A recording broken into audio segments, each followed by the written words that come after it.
వీక్షకులందరికీ నమస్కారం. మార్చి నెలలో ద్వాదశ రాశుల వారికి ఏ విధమైనటువంటి ఫలితాలు కలగబోతున్నాయో ఈ వీడియో ద్వారా తెలుసుకునేటువంటి ప్రయత్నం చేద్దాం. క్రోధీనామ సంవత్సరంలో చిట్ట చివరి మాసం ఈ మార్చి నెల.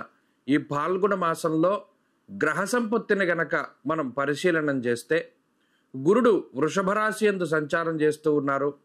మిథునమందు కుజుని యొక్క సంచారము కొనసాగుతూ ఉన్నది. కన్యారాశి యందు కేతుగ్రహం సంచారాన్ని ఆయన కొనసాగిస్తూ ఉన్నారు.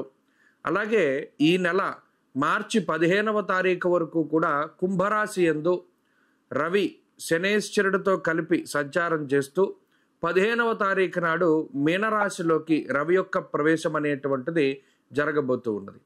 అలాగే ఈ మాసం చివరిలో 29వ తారీఖున శనేశ్వరుడు తన యొక్క స్వక్షేత్రమైనటువంటి కుంభరాశిని వదిలిపెట్టి మీనరాశిలోకి ఆయన యొక్క సంచారాన్ని ప్రారంభం చేస్తారు. అప్పటికే మీనరాశిలో రాహువు, బుధుడు, శుక్రగ్రహాలు మీనరాశిలోని ఈ మాసం ప్రారంభం నుండి తమ యొక్క సంచారాన్ని కొనసాగిస్తూ ఉన్నటువంటి తరుణంలో రవి, శనేశ్వరుడు అలాగే చంద్రుడితోటి కలుపుకొని మీనరాశి యందు ఈ మాసం చివరిలో అనగా 29వ తారీఖు లగాయితూ ఒక 2.5 రోజుల పాటు షష్టగ్రహ కూటమి అనేటువంటిది జరగబోతూ ఉన్నది. ఒక 2.5 రోజుల తర్వాత అనగా ఏప్రిల్ 1వ తారీఖు నుండి చంద్రుడు మారిపోవడంతో ఈ షష్టగ్రహ కూటమి వల్ల పంచగ్రహ కూటమి కింద తగ్గుతుంది. ఆ తదుపరి కొన్ని రోజులకి శుక్రుని యొక్క మార్పుతోటి 4 గ్రహాల యొక్క కూటమిగా ఉంటుంది. ఆ తర్వాత దాదాపుగా మీనరాశిలో శని రవులు మాత్రమే మిగులుతారు ఈ మాసం చివరికి, అలాగే ఈ మే నెల వచ్చేసరికి. అయితే ఈ షష్టగ్రహ కూటమికి సంబంధించిన వీడియోలు ఆల్రెడీ మనం చేయడం జరిగింది. ఇప్పుడు ప్రత్యేకించి ఈ మార్చి నెలలో ఈ ద్వాదశ రాశుల వారికి మరి ఇటు రవి కానీ శనేశ్వరుని యొక్క మార్పు కానీ తీవ్రమైనటువంటి ప్రభావాన్ని చూపించేటువంటి ఈ నెలలో ద్వాదశ రాశుల వారికి ఏ విధమైనటువంటి ఫలితాలు కలగబోతున్నాయో మనం ఇప్పుడు ఈ వీడియో ద్వారా క్లుప్తంగా తెలుసుకుందాం. కుంభరాశి వారికి మార్చి నెల మిశ్రమమైనటువంటి ఫలదాత. అయితే ఒక గొప్ప మార్పు ఏంటి అంటే జన్మ శనేశ్వరుని యొక్క దోషం పోయేటువంటి కాలము, జన్మ రవి యొక్క దోషం పోయేటువంటి కాలంగా ఈ కాలాన్ని చెప్పుకోవచ్చును. ఇక్కడ ప్రధానంగా జన్మరాశి స్థిత గ్రహాలు ఎప్పుడైతే పాపగ్రహాలు జన్మరాశిలో సంచారం చేస్తాయో ద్వాదశాష్టమ జన్మస్థ అన్నది గోచారంలో ఇక్కడ అటు రవి కానీ శనేశ్వరుడు కానీ ఒక రకమైనటువంటి నీరసము, నిస్సత్వ, శారీరక శ్రమ ఎంత కష్టపడతారంటే, ఎంత శారీరక శ్రమ చేస్తారంటే అది ఎవరికి మనం చెప్పుకోలేం. చెప్పినా కూడా ఎవరు నమ్మరంత శారీరక శ్రమ ఉంటుంది. అలాగే మానసిక అలజడికి ప్రత్యేకించి దేహ అర్థి చిత్త సంతాప కాలాతిక్రమ భోజనం అన్నారు. అంటే ఇక్కడ కాలాన్ని అతిక్రమించి భోజనం చేయడానికి అటు ఏమీ లేదు జీవితంలో. గత కొద్ది కాలంగా శారీరక సౌఖ్యము లేదు, సౌకర్యవంతమైన జీవితము లేదు. అలాగేనేమో కాలాన్ని అతిక్రమించి భోజనం చేస్తూ ఎక్కువగా ఎంత శరీరం అలసిపోతుందంటే అంత అలసిపోతూ ఉంటుంది. ఇంత బాధకి జన్మరాశి స్థిత పాపగ్రహాలే.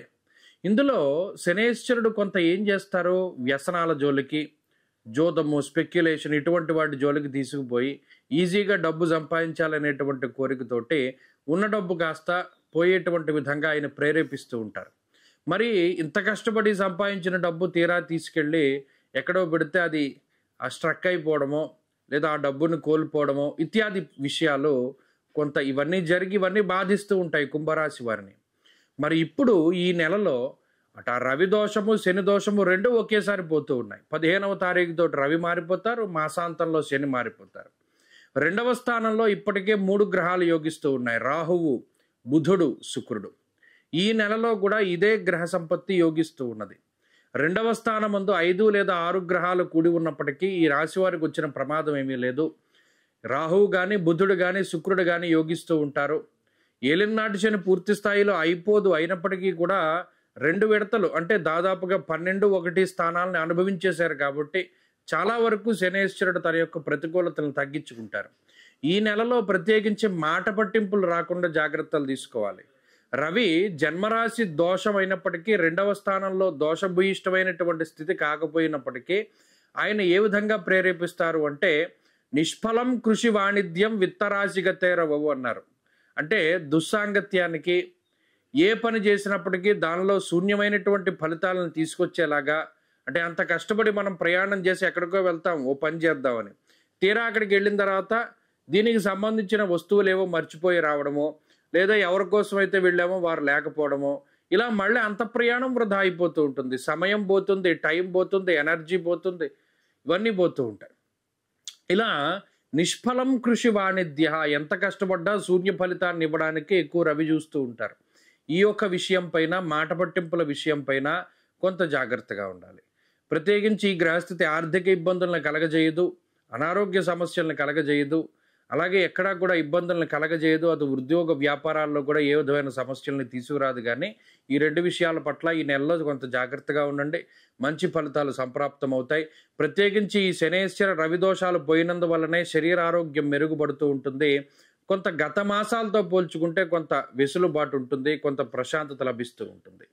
ప్రత్యేకించి ఈ నెలలో ఈ రాశి వారు ఎక్కువగా సుబ్రహ్మణ్యారాధన చేస్తూ ఉండడం మంచిది. సుబ్రహ్మణ్య క్షేత్ర దర్శనం, అభిషేకాదులు ఇవన్నీ కూడా మంచి ఫలితాలని ప్రసాదిస్తూ ఉంటాయి.